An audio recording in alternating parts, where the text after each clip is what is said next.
Hello, everyone. I'm Chris Adams. I'm president of Balancing Act. Thank you for joining us for this session on housing. We're going to take a little bit more of a deeper dive, do a little bit of how-to, hear from Winnie Mew, who's a planner at the city of Orinda, California, and had a really nice implementation of the Balancing Act simulation for housing this year to kind of learn about her experiences.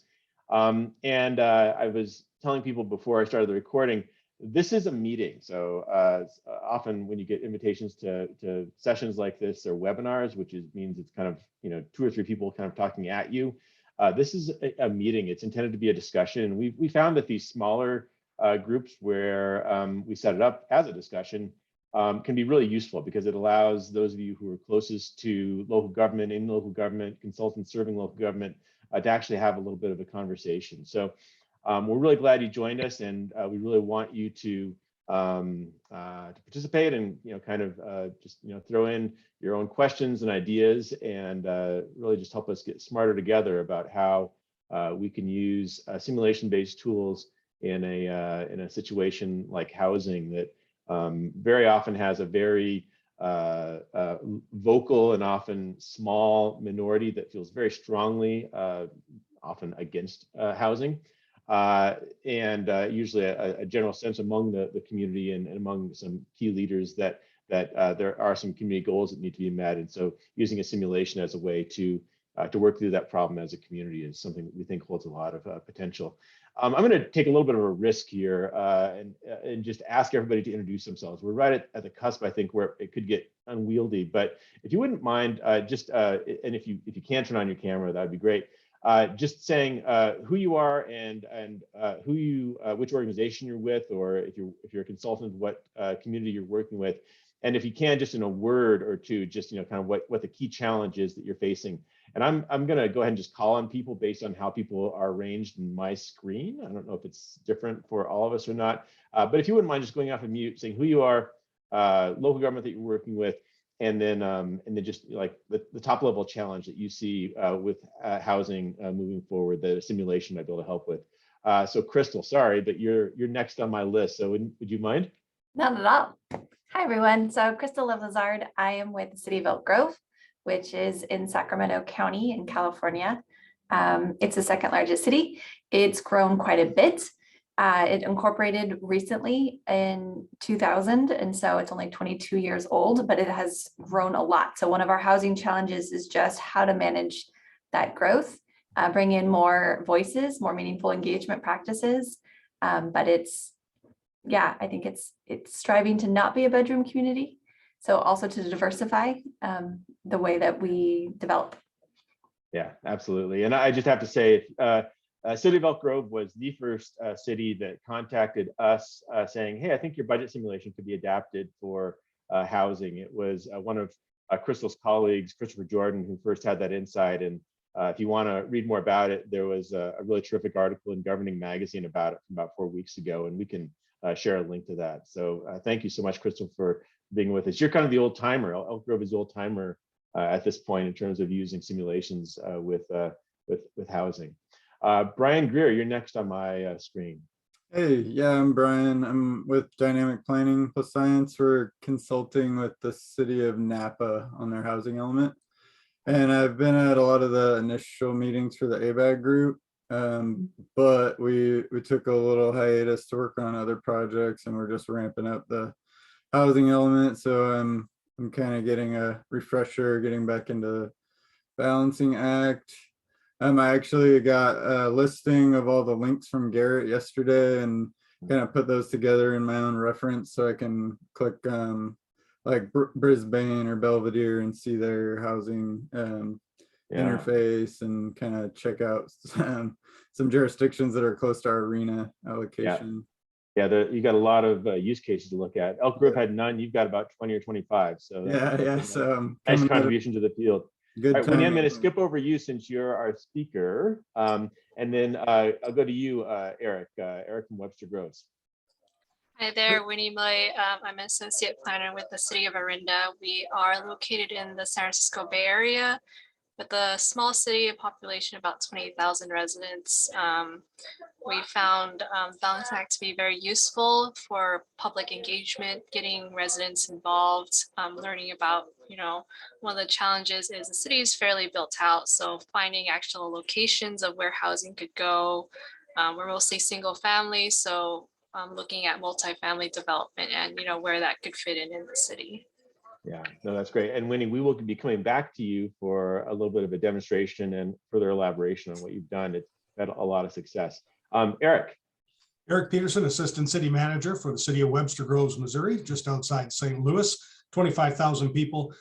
We have used Balancing Act mostly as a budget simulation to date, both with the American Rescue Plan and our general fund budget, but also have major housing challenges as we too struggle to sort of shed the bedroom community image, and but also the associated fears of many residents that what does new development and new housing options look like and bring to our community. Yeah, that's great. And for anybody, if this touches upon you, I know this may not be the exact right issue on the call, but Eric is the author of a really nice simulation, a very creative use for getting public input on how to spend ARPA funds. And if you're interested, you can go to our YouTube channel and see a presentation on that. It was a really nicely done piece of work.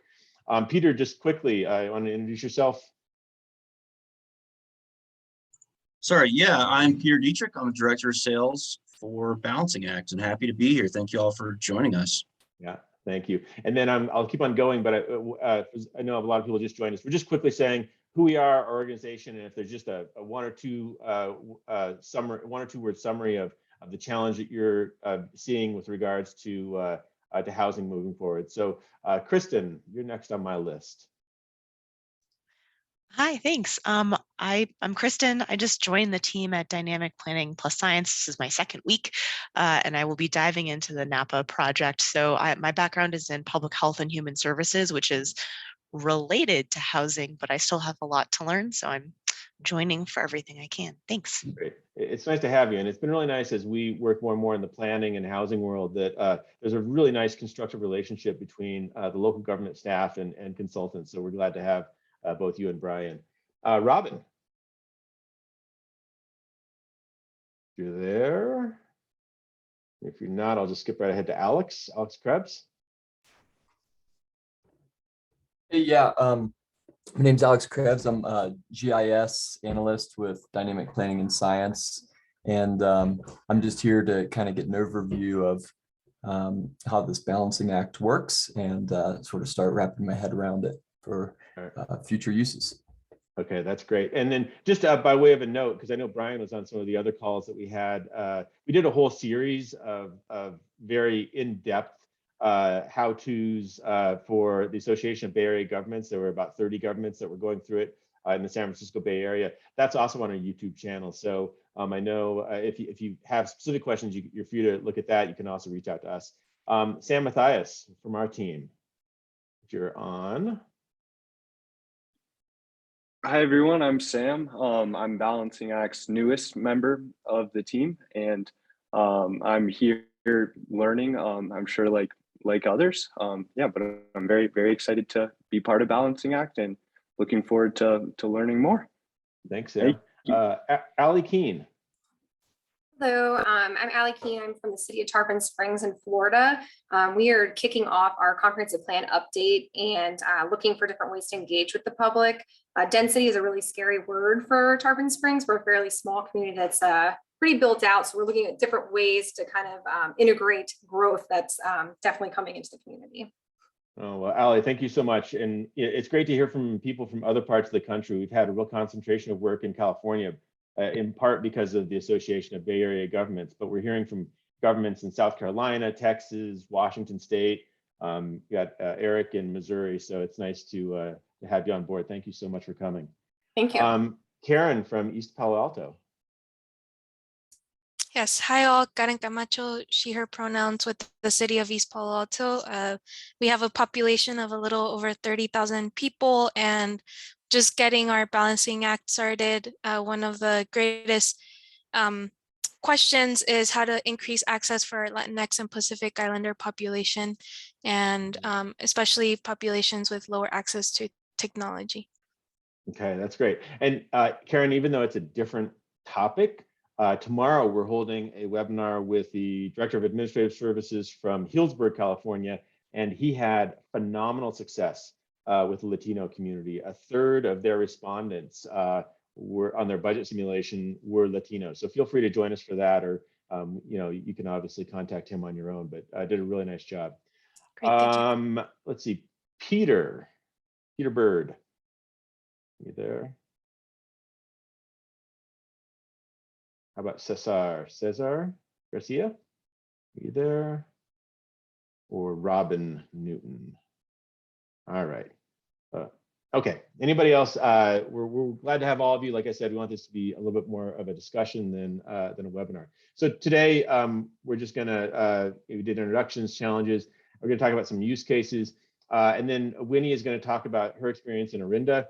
And then Garrett is actually going to do a little bit, not the 2-hour onboarding, but more like the 10 or 12 minute just demonstration of how you put things together. And Kat, you're just joining us.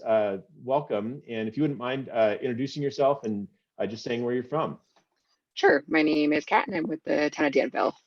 All right. We're looking forward to working with you all as well. Okay. So I think you're all looking at my screen. We already talked about challenges. Feel free to throw new ones in or to ask questions as we go. This is kind of we've now worked with about 30 plus cities and counties using balancing act simulation for housing, and this is kind of what we think it provides. It's a way to have a fact-based conversation about trade-offs and one that's oriented towards goals. It's a way to let residents sort of experience for themselves, what the opportunities are and what the impacts are. It's a way to, this I think might even be the most important one, and there's some counterparts in Australia that are also using Balancing Act for housing, is that he said it gets residents away from just saying a narrow no to being able to say yes on behalf of the community, which we think is really powerful. We've got this issue that can really be relatively easily because of tradition and because of law and input requirements and just the process, it can really be slowed down or even stopped very significantly by a relatively small number of people. And so this is a way to transform that no into a broader yes. Once again, to change the locus of the focus of the input from the backyard to the entire jurisdiction. And we think to improve the decision-making environment so that once you go through this process that you don't have a brittle agreement. We're hearing from some communities in Southern California that went through their general planning process about 18 months, maybe even 2 years ago, that because it wasn't the plan that was put forth didn't have robust and broad support, that it was sort of a brittle agreement. So now when it comes time to actually doing the conforming zoning changes or going through the permitting, or even working with the state regulatory department on plan approval, that they're wishing that there was a little bit more of a supportive environment for the plan that was ultimately submitted, because it's not just a one and done type of thing. And then this is just some examples of some media that have been written about using a simulation for housing. This one is the most recent one, and that's the one I was mentioning that really features Elk Grove. It says, can tech help turn the tide on California's housing problem? And that's why I'm excited to have people from all over the country, not just to be looking at that one. The bottom one here is, can simulation tools soften tension over new housing? And one of the strategies for not just having a relatively small number of people kind of take over the process is to make it as easy to participate as possible. And while online participation in any issue is not the be all end all, by dramatically lowering the bar for meaningful participation, if somebody will give you 5 or 10 minutes on their smartphone, after getting the kids to bed, for example, at 9 or 10 o'clock at night, they can actually give you some meaningful input, and it's much easier than attending a face-to-face meeting or even a Zoom meeting, where you tend to get the people who feel most passionately, usually about a relatively small slice of the issue. And then over here, this is a blog from ABAG, just talking about their work in supporting us to help so many Bay Area cities. I want to share with you some comments. This is from Christopher Jordan. He's kind of the person that kind of had this idea. He works with Crystal in Elk Grove, And he just said that to him, it made sense to borrow from a financial tool because of this concept of balance. So there is, and just helping people to understand it's the system. It's not just one piece of it, even though that's the way residents often see it, but to think of an entire system. And you want to be able to give residents the opportunity to be against something, but you don't want them to just be able to be against something. So like that planner in Australia said, you want to not just make the process something where you can give a hard no or a narrow no, and hopefully have the opportunity to say a broad yes, because our community needs more housing supply, needs to do something about affordability and availability of housing stock. And then he also talked about the biggest resident complaint, which I really loved, was that it didn't allow you to only provide that limited input. It didn't allow you, if you were hot and heavy on often as a negative on a particular site, you could certainly do that, but you couldn't just do that. And so you actually had to put yourselves in the shoes of a public official to actually say how you would actually solve the problem for the community, which we think is a very positive thing. And then in addition, they had a minimum of 65% support, broadly speaking, on sites that were put forward to the Planning Commission, and he felt very positive about that. And he actually said this was the easiest housing process that they'd ever done, which I think says a lot, because these things are hard, and I think even just getting harder now. And I'm just going to show you 3 quick use cases before we turn it over to Winnie. I'm going to start with Lafayette, California, which is not too far from where Winnie is. And I'm starting with them because they were kind of fellow pioneers like Elk Grove was. So Elk Grove had the initial idea, but Lafayette had the idea for adding a map, which we think is a big plus. And so this is a video that they created introducing people, and click on this and you can kind of get a little bit more sense of some background. But the idea here is very simple. They're just asking residents to put themselves in the shoes of decision makers and come up with a housing plan. They're basically saying that we need to find housing for 2,000 units. And then they've got their city over here identified by area, by numbers of each area. And they're asking residents to help say, where should we put the housing? And so on the left side is where they describe what the overall task is. And so that's the 2,114 units that comes from the state. And then over here, you can click on the map, or you can click down here, and you can add housing units to each of the areas. So I'm just going to start adding to area 1. And as you can see, as I'm doing that, it gets darker, and you're adding housing units here, and you're slowly starting to whittle this down. You can do the same thing over here. You can go to area 9, and there's actually a lot of potential for new housing there, so it goes much more quickly. And just for the sake of demonstration, I'm going to go right on through this. Right now, it says you do not have a housing plan, but if you click one more time, it says you have a housing plan, and this turns green. And at that point, people are allowed to submit. So once again, requiring people to show you how they solve the whole problem as opposed to just a narrow slice of it.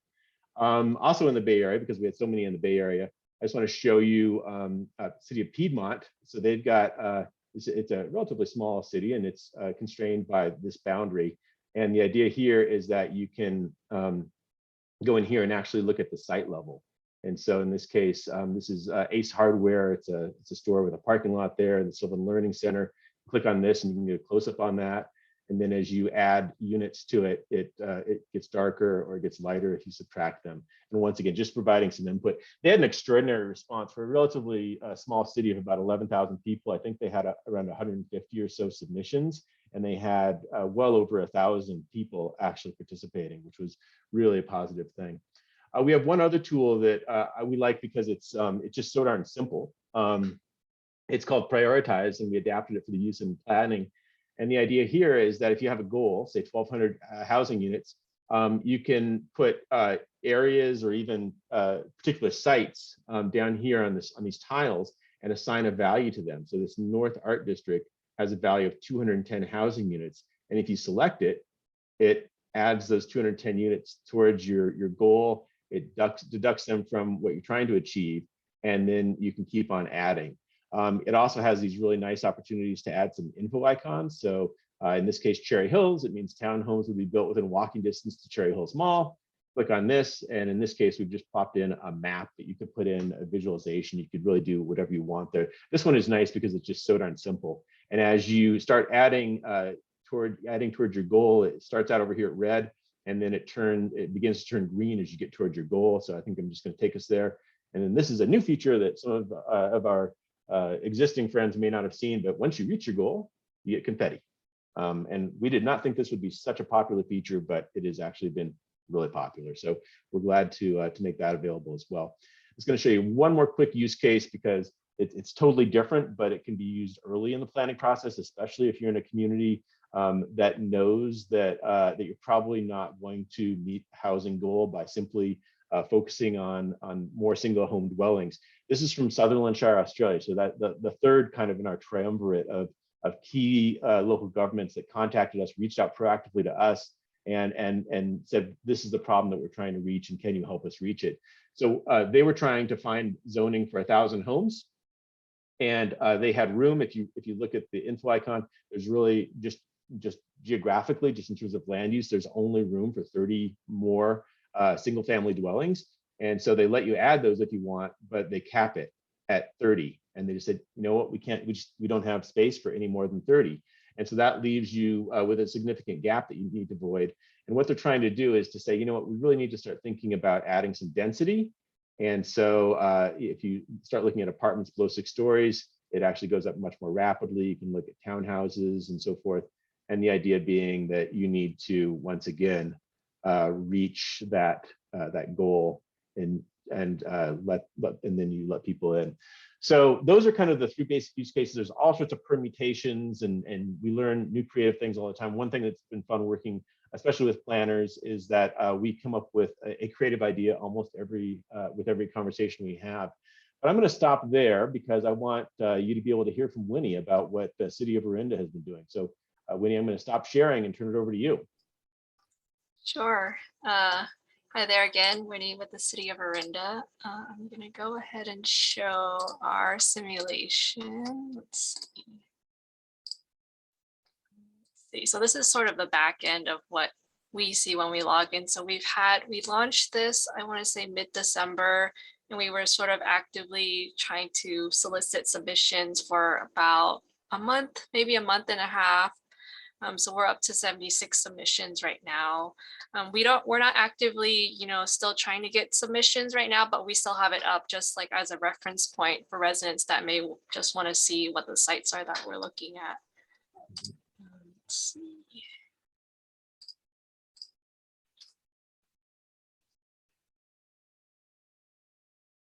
So this is what our submission looks like. We have an intro page, and we created a little video tutorial because we got some feedback from residents that, this is a lot of information.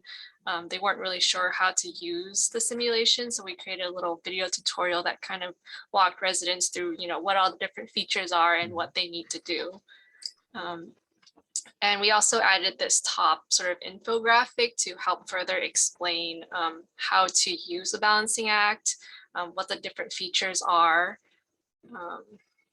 And we found the map to be very helpful since we have sites throughout the city.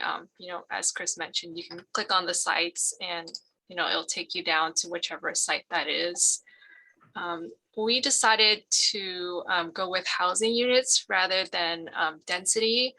We thought that housing units would be easier for residents to understand. Density is, very complicated. What does 20 units to the acre mean? Most everyday residents may not know that. So rather than having them try to guesstimate, we just increase it by, the equivalent of 5 units to the acre, which in this case would be 65 units at this site. And we also used the info buttons a lot, which helped, I think, to provide a lot of background for the sites, especially people that may not know what these sites are. It tells them, what's the existing use of the site. And for most of these, I also added aerial images so they could see where the site is in context to, nearby. For example, this is a school site, which is off of Moraga Way. And so, yeah, we found this to be very helpful. We have residents that are, very engaged. They follow everything housing element. So this gives them a reference point to see, what are all the sites the city is considering. And then we also have on the other end, residents who have, they don't know what is a housing element. They're not this is their first time even thinking of that. So this, gives them an interactive way to see, what are the different sites you're looking at? Like, what does this even mean? The infographics, they can click on those. Yeah, it's been very helpful. Like I said, we're not actively soliciting submissions right now, but we also, we would, do outreach on Nextdoor. We have an email list we sent out for people to complete the submissions. So we tried to get the word out. We did multiple rounds of posting on Nextdoor, on the city's website to try to get residents involved and to complete this. And I think it's been fairly successful. No, that's fantastic. Winnie, did you do any real-time events, either on Zoom or face-to-face? We did not know. Okay, you kind of came at the wrong time in the pandemic for face-to-face. Yeah, and it's been helpful in the pandemic because, people can log on to this anytime. They don't need to show up for a meeting, and they could, surf through this when they have like 10 minutes of their time or whatever, rather than having to go in person and, sit through it and listen. And also, rather than reading a 200-page document, they could just go on here and see this part of the housing element, which is what most people are interested in. Mm-hmm. No, absolutely. And if you have any questions, I don't think anybody's muted, so please feel free to ask. And Winnie, would it be possible for you to go to the analytics page? I don't know if you don't mind.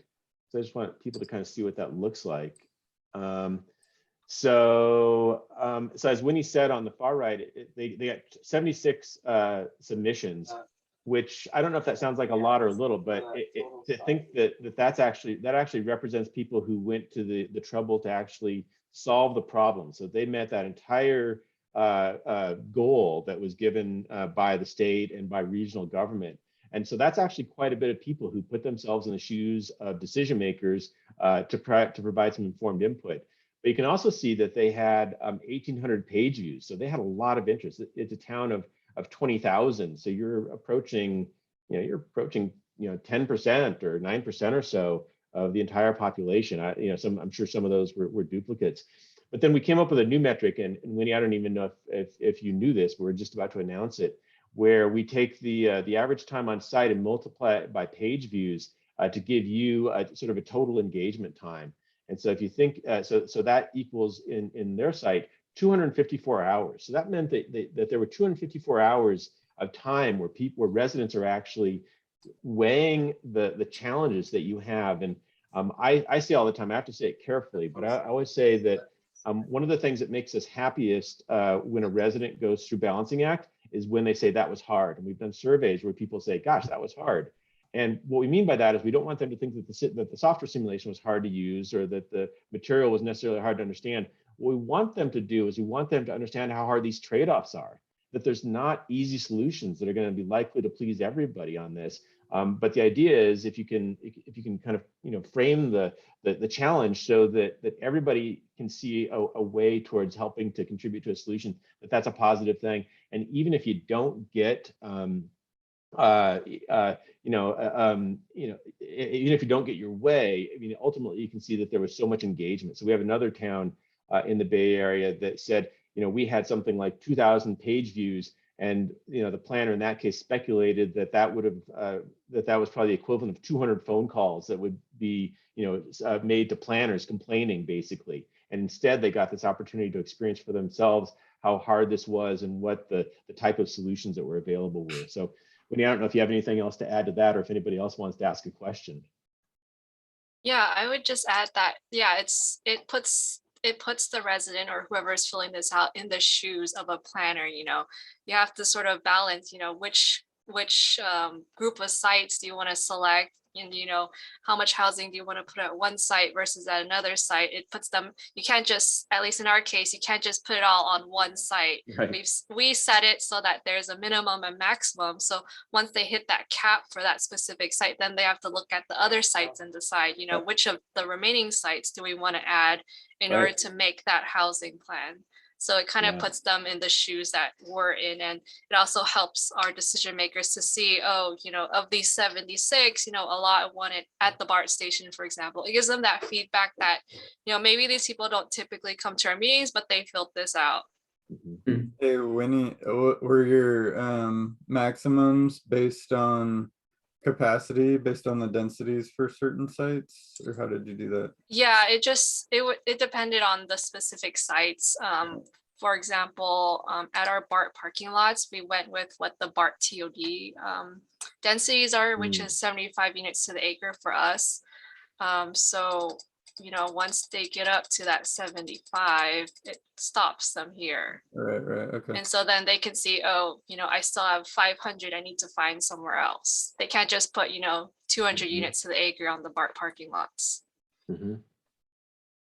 This might be a little like further down the road or off topic, but in the housing element, when you show your site inventory by income levels, how does this play into that for you, maybe? Yeah, this we didn't, I guess, go into that far of detail. It was more, I guess we thought of it more as getting resident input on which sites they would prefer. Okay. We didn't go into detail, at least through balancing act, of which income level these sites would be. Sure. Okay. Yeah. Okay, thanks for that, Brian. Other questions?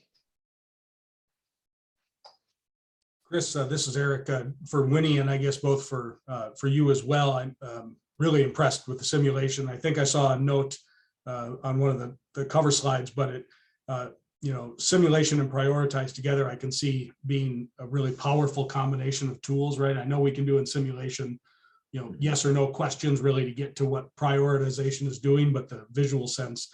But I guess where I wanted to go for Winnie first, let me step back. Yeah, please.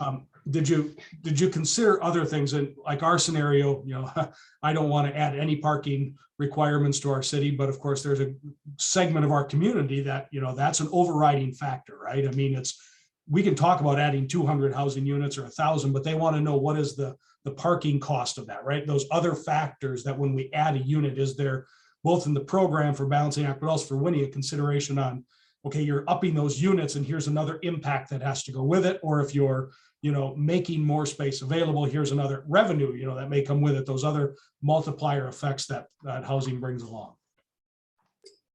We did not for at least this part for balancing act. We're purely just wanting residents to see, here are all the sites we're looking at. Which ones do you want to put in your housing plan? The sort of, all the other factors, parking, population, all of that. We just did that through our housing element itself, through the document. We didn't do it as part of this. Eric, we do have a way, I'm trying to pull it up, but it might be deactivated, where you could have a secondary indicator. And we have one city in Idaho that that when you selected an item, it was actually for capital projects, where it would both calculate the cost of that capital project, and then it would also say, and by the way, you need to put away 5% for maintenance year over year if you're going to select that capital project. And actually, I just found it, so I can show it to you very quickly. Hey, Whitney, could I share my screen? Thank you. And so this is Eagle, Idaho.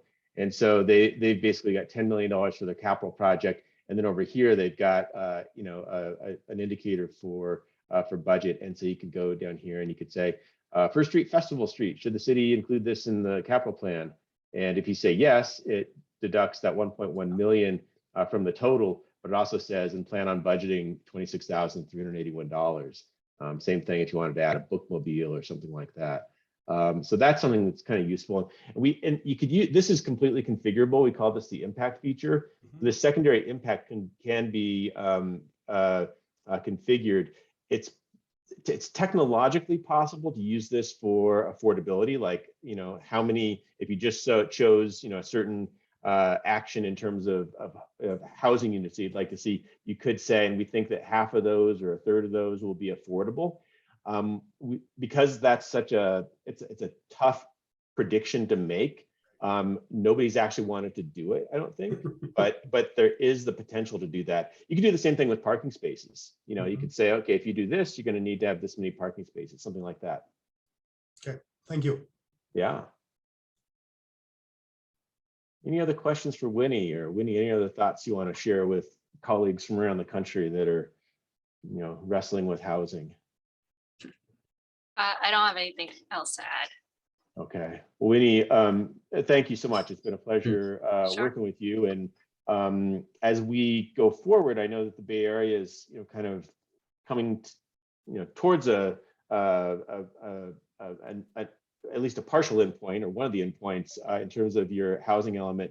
We'd love to stay in touch with you to learn about, uses beyond just the housing element of the general plan, and if there is some utility moving forward. And we're getting some indications from some other places, especially down south that went before you, that may be the case.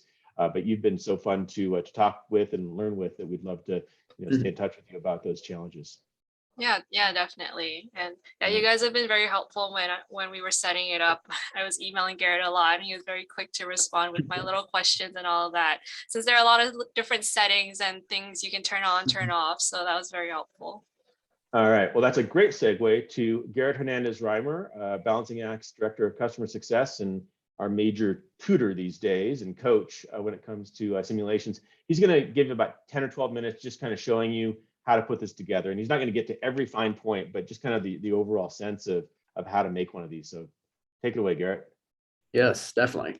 So there are these main types of data for your simulation and prioritize. So you'll have these types of data here, and these are categories, subcategories, amounts, more info, more details, and potentially GeoJSON. So what this looks like is here, looking at categories only. In this example, the categories are color coded: the Baylands, Guadalupe Hills, Parkside, et cetera, et cetera. And then the next type is subcategory. And this is where the fun is. It's the point of interaction really for the user. And here you can do that in two ways. So when I open up Guadalupe Hills, you're looking at number 2, Levinson. Their subcategory is number 2, Site 2, Levinson. And then the type of interaction here that they decide to use was plus and minus, kind of what we've seen with Orinda as well. And then the other type of subcategory interaction point you can do is what we call scenario questions. So here you can actually ask specific questions, number of housing units would you like to put in this specific subcategory of Northwest? Here you can have no housing, and then you can say, I want to add 1,800 housing units, 22 housing units. So again, subcategory level, that's just the point of interaction for the user. And you get two different ways to illustrate that. The next type of data is amount. So every subcategory, you'll just need an amount. So in some situations, you might have already pre-allocated some housing units to a subcategory. And then other instances, you might just begin with 0 housing units. So you just need amounts associated with your subcategory items. And then these two, more info and more details. We've seen Orinda had a lot of good examples of this as well, but you go ahead and click on these info icons. Within the more info box, this is all text only. So explaining a little bit more about that particular category or subcategory. And then in the more details, just like Orinda did as well, they had nice visualizations, links. You can put in videos, anything else you want to do in here. And then lastly is that GeoJSON, and you can use the GeoJSON to then incorporate a map in your simulation, but I'll also show you ways of incorporating a map without using GeoJSON. But these are just the main types of data. So now what I'm going to do is build one. So we're going to build a simulation here. This is what your backend admin looks like from the simulation tab, and you're going to go to create simulation. First, you're going to give it a name. We'll call this workshop housing. You get to select the language. We'll work within English. And then here, this is where you select the simulation mode. So there's budget, and then there's housing. So we're going to go with housing here. And now I'm going to start from scratch. Click continue. And there it is. So we have all these different tabs, entry points of data here. Where I like to actually begin for housing is in the mapping tab if I'm going to use a map. So what I'm going to do is actually go to the mapping tab, click display map, And now I want to choose the map location. So what is the location of that map going to be? So basically just showing where my town is. So I'm going to use a zip code. I think I have one here. 49. Click search. Automatically populates it. And there it is. So I'm going to work within the Lafayette area here in California. So now I've clicked the checkbox to have a map. So now I'm going to start at the beginning here. So this is where you'll enter data either via CSV or manually for housing requirements and your housing choices. So these two tabs here. I'll begin with housing requirements. Since I'm just going to have one category for my housing requirements, I'll actually just enter this one manually here. So I'm going to go over here, add category. We'll call this housing requirements. That's my category. My subcategory will be requirements as well. And let's set this at, let's do 2200.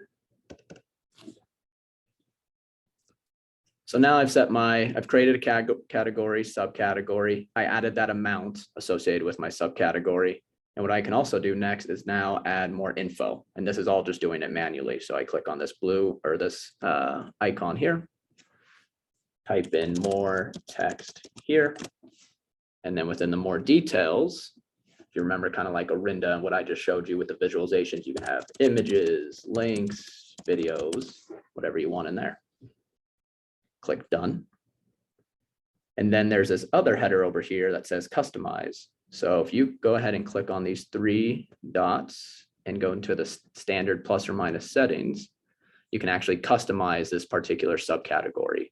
I'm going to walk through a couple of these in just a second, but since this is on the requirement side, I'm actually going to use the item lock customize feature just because I don't want residents to plus and minus add homes requirements or add requirements or lower the requirement. So I'm going to lock that one. So that one's for housing requirements. Next is housing choices. So I just showed you how to add things manually. So now I'll show you how to add things just via CSV. And what you'll need your CSV to look like, as I move this little zoom thing here, is this. So this is what your CSV import needs to look like if you just wanted one button, upload everything here. So here, these green headers are required for CSV import. So these are, again, thinking back to those main types of data that I was just pointing to: category, subcategories, and amount. So those three are necessary for CSV import. But what you can also include are more info, more details, and the GeoJSON if you have that readily available. So once you have a CSV that looks just like this, which I do, you're actually just going to go ahead and click on Import CSV. You're going to go find it.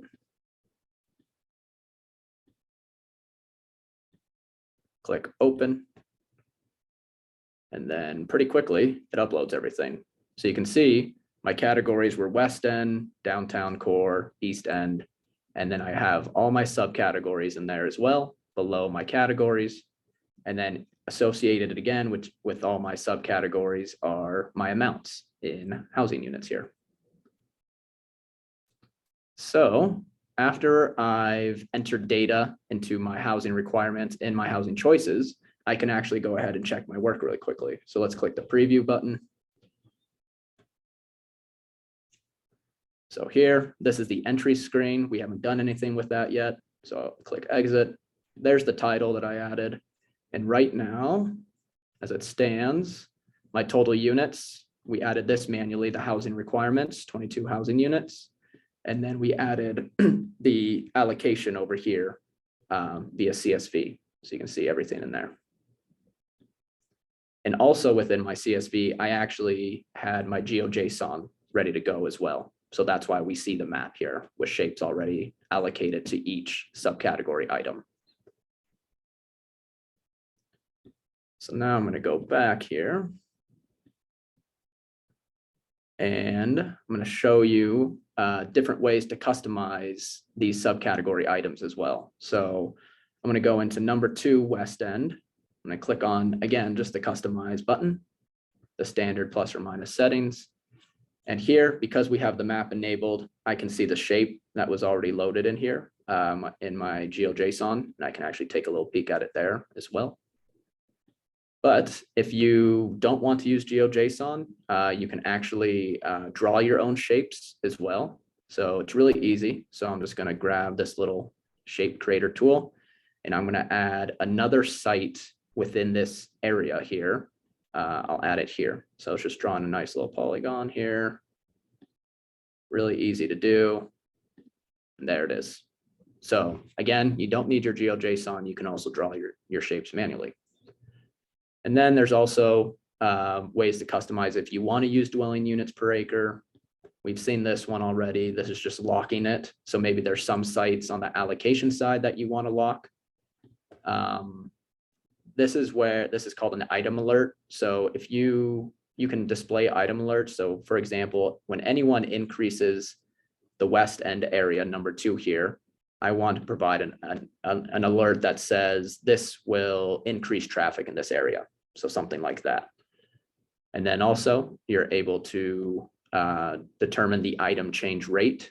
So you can do this via percentage or just incremental amount. So anytime someone increases or decreases this, I'm just going to make it go up by 25 housing units. And then also you can do boundaries as well. And as you can see, Arinda did that as well. So you can have floors. So maybe they can't go below a certain number. And then in this example, I won't allow people to go up above 75 housing units. So then you click done. So we just customized that one. And that one's just the plus and minus feature. If you would like a scenario question, I'm going to transform number 1 into a scenario question. You actually just click on the 3 dots here, customize again, convert to a scenario question. Going to type in West End there. The question is, how many housing units to add? Question mark. And here, this is where you can create your options. So the first option might be no change. And then you place in the housing unit difference. So if a user selects no change, it's going to be 0. There's not going to be a change.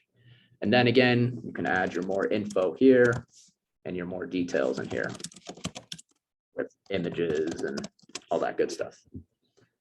Then you can add a second option or a third option and fourth option, as many options you'd like. But my second option will be yes, I want to add housing to this area. And if I select that, this will increase it to 100 housing units. So I just create a scenario question, click done. And again, now let's preview our work. So here, entry screen, haven't done anything with that. And as you can see, I'll scroll down. Housing requirements is locked. Let's go to the West End. And here, there's number 2, the West End. So this is where you can decrease it because now I'm doing my change rate of 25 housing units. And then when I increase it, it's actually going to block me from going above 70. And now you can actually see this interaction on the map. So if I look at number 2 up here, and number 2 is right there. Let's see if I can make it zoom out a little bit more there so you can see it. When I increase 2, it's become more dense now because I have those ceilings and change rates in this subcategory. So increase, increase, number 2 is getting darker now. So that's the plus and minus. And then the last thing we just did was the scenario question. So how many housing units do you want to add? No is at 0. If I want to add yes, there it is, 100.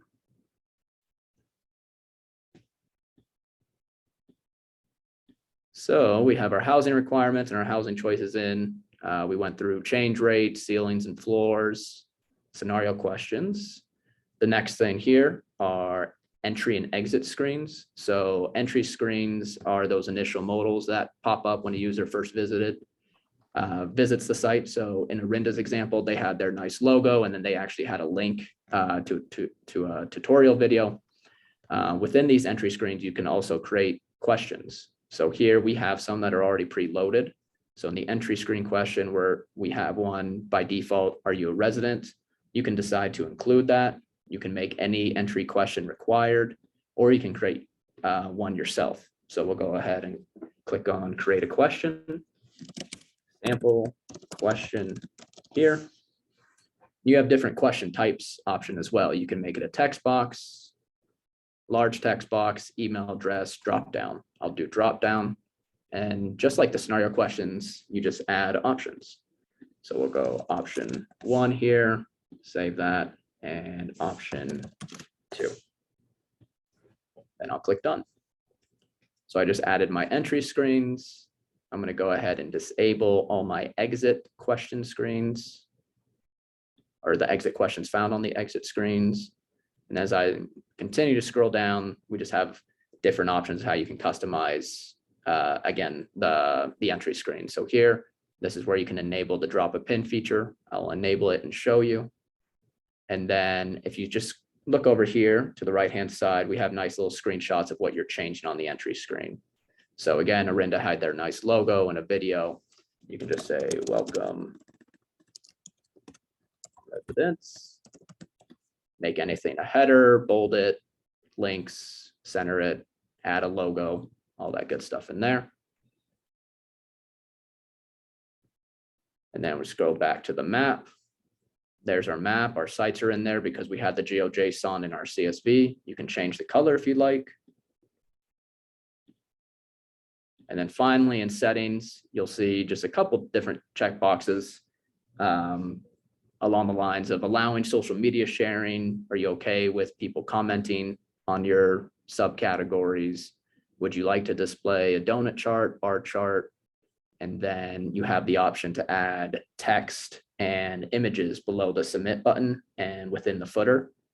An example of that really quickly would be like here, if you want to illustrate maybe what these housing units kind of look like at the bottom of your simulation. So here, I'll go ahead and preview it one more time. Welcome residents, that's our entry screen we just created. There's our map. Scroll down.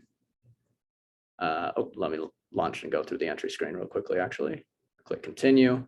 That's what we just added, the sample question here. Option 1, option 2. Enter your postal code. That's that drop a pin feature that we just clicked the checkbox for. Click continue. And there it is. So that's how you create a housing simulation. Very high level and quick. Yeah. Sounds good. Are there any questions?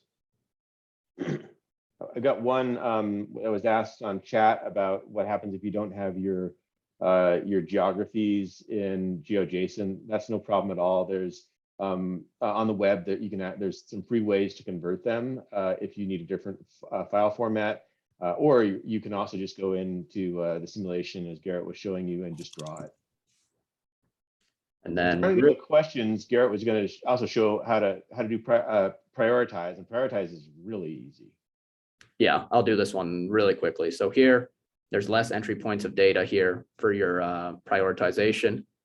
I like to, again, go into settings first, turn it from budget mode to housing mode. So now our units are going to be in housing units. And here, I'm going to say our requirement here, again, is we'll do 2,200 housing units. And again, just like the simulation, you can add items via CSV or directly. I'm going to show you how to add one directly. You click on add an item, give this neighborhood a name. Maybe this is Riverside neighborhood. And this would require 50 housing units to this area if selected. Go down to details. This is where you can categorize it. So you can categorize it by homes, areas, whatever you'd like. This is, again, where you can plug in more info here. And then in the more details, the images, again, videos, all that. And then the really cool thing about Prioritize is that you can either just upload your own image for those nice visual tiles, or we actually have a direct API with a stock photo company. So I can go ahead and click search. I'll type in Riverside here. Click here. Let's say this is where we're going to add housing units. Click done. And there it is. So we've added that item. We can go ahead and preview it. There's the entry screen. We haven't done anything with that. There's my goal of 22 housing units.